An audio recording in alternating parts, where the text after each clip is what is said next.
Assalamualaikum warahmatullahi wabarakatuh. Allahumma sholli ala Sayyidina Muhammad wa ala ali Sayyidina Muhammad. Mereka mengulurkan tangan kepada Rasulullah dan berikrar. Inilah yang tercatat dalam sejarah sebagai baiat Aqobah kedua. Dalam ikrar kedua ini, mereka berkata, "Kami berikrar mendengar dan setia pada waktu suka dan duka, pada waktu bahagia dan sengsara. Kami hanya akan berkata yang benar di mana saja kami berada, dan kami tidak takut kritik siapapun atas jalan Allah ini." Rasulullah menjabat tangan para lelaki, tetapi tidak menyentuh tangan wanita. Setelah itu, beliau berkata, "Pilihlah 12 orang pemimpin dari kalangan tuan-tuan yang akan menjadi penanggung jawab masyarakatnya." Mereka lalu memilih 9 orang Hajraj dan 3 orang Aus. Kepada para pemimpin itu, Rasulullah berkata, "Tuan-tuan adalah penanggung jawab masyarakat, seperti pertanggungjawaban pengikut-pengikut Isa binti Maryam terhadap masyarakat saya. Sayalah yang bertanggung jawab." Peristiwa ini selesai tengah malam di celah gunung Aqobah, jauh dari masyarakat ramai. Saat itu mereka berharap hanya Allah saja yang mengetahui urusan mereka. Namun ternyata ada orang lain yang kebetulan sedang lewat dan merasa curiga dengan suara-suara dari puncak bukit. Orang itu memanjati lereng gunung dan menyaksikan baiat Aqobah kaum muslimin. Salah satu isi penting ikrar Aqobah kedua ini adalah dicantumkannya ketentuan tentang perang. Pihak Ansor berjanji akan membela Rasulullah sekalipun harus berperang dan mengorbankan jiwa. Semua itu dilakukan kaum Ansor tanpa pamrih sama sekali, tidak mengharapkan apapun dari Rasul kecuali keridhaan Allah. Orang yang mengintai peristiwa ikrar tadi berteriak, memberitahu penduduk Quraisy yang tinggal di Mina tidak jauh dari Aqobah. Muhammad dan orang-orang yang pindah agama itu sudah berkumpul. Mereka akan memerangi kamu.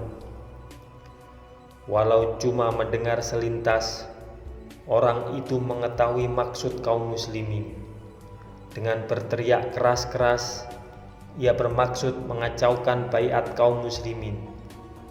Orang itu berharap kaum muslimin jadi takut, gelisah dan membatalkan perjanjian mereka dengan Rasulullah. Namun, tekad kaum muslimin sudah tidak lagi tergoyahkan.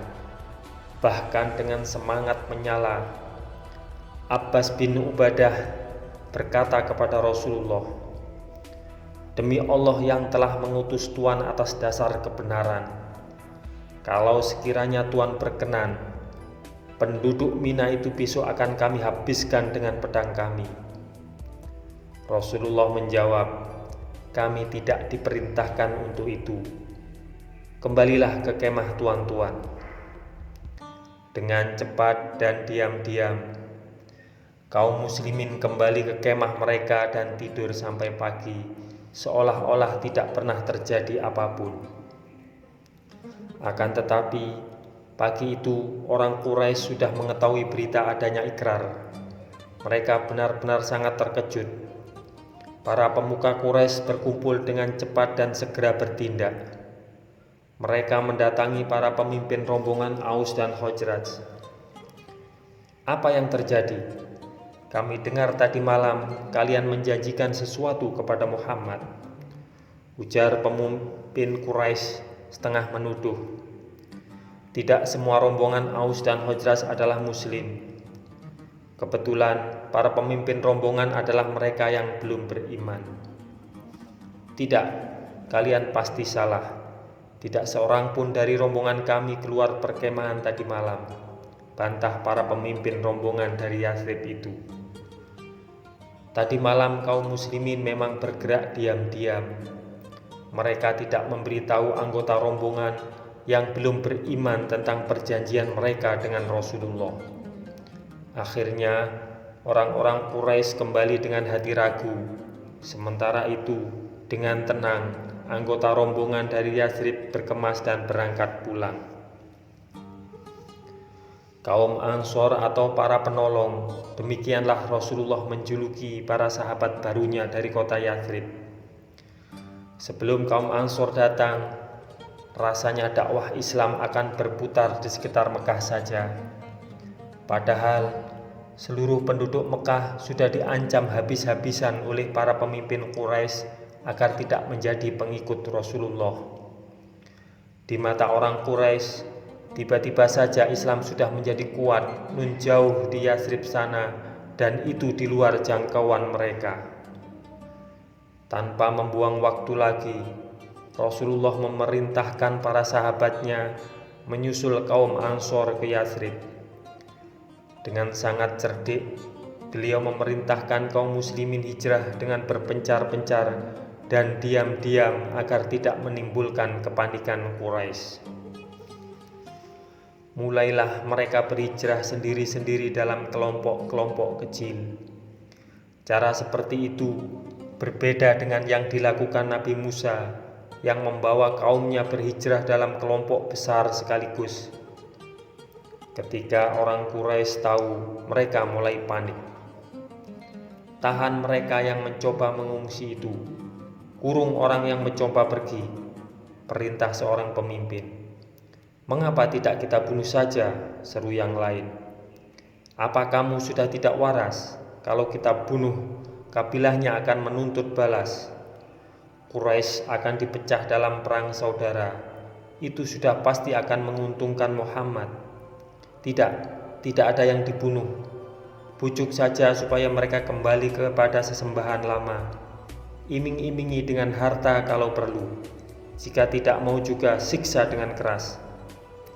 Demikian keras orang Quraisy bertindak, sampai-sampai ada istri yang dipisahkan dari suaminya. Kalau istrinya orang Quraisy, ia tidak boleh ikut suaminya hijrah. Jika tidak menurut, wanita itu akan mereka kurung. Semua itu rela dijalani kaum muslimin. Mereka rela berpisah dari keluarga, bahkan meninggalkan harta untuk berhijrah demi kebebasan menyembah Allah. Semoga kisah ini bermanfaat untuk kita semua. Wassalamualaikum warahmatullahi wabarakatuh. Mudah-mudahan kelak kita akan mendapatkan syafaat dari Nabi besar Muhammad sallallahu alaihi wasallam. Amin, amin, amin ya rabbal alamin.